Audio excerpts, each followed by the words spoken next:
Bharatiya Janata party संघटनात्मक party संघटनेच्या दृश्टींतल्यान सगळी तयारी पूर्ण जाल्ली आसा आनी कॅन्डिडेट फायनलायजेशन जे आसा ते लास्ट टप्प्यार पाविल्लें आसा. सो येणाऱ्या 4-5 दिवसां भितर ही सगळी प्रक्रिया पूर्ण जातली आनी कॅन्डिडेट डिक्लेरेशन जातलें. आनी जेदोरदा तुमचा काणकोणा BJPन आसलो फाटल्या आतां गोवा फॉरवर्डान गेला, कशें कितें पळयता, कितें तुमकां इफेक्ट बीन कितें जातलो? अजिबात ना. ह्या टायमाचेर भारतीय जनता पार्टी म्हणून आमी 80% नवे चेहरे दितात.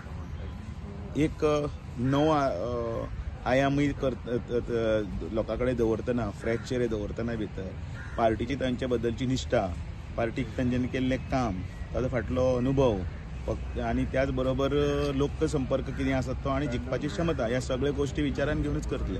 म्हणटकीर लोकांक जाय, खुबशे लोकांक पार्टीचे कॅडरांतले आनी वेवस्थीत काम केल्लें आनी फुडें हांगा ते उडी मारप ना असले वृत्तीचे आनी असल्या विचारांचे कार्यकर्ते जाय जे पार्टीक गरज आसा आनी त्या खातीर हे सगळे विचार करूनच आमी कॅन्डिडेटाचें हें केल्लें आसा. एक नवें पर्व अशें म्हटल्यार सुद्दां जाता आनी तें वेवस्थीतपणे वतलें.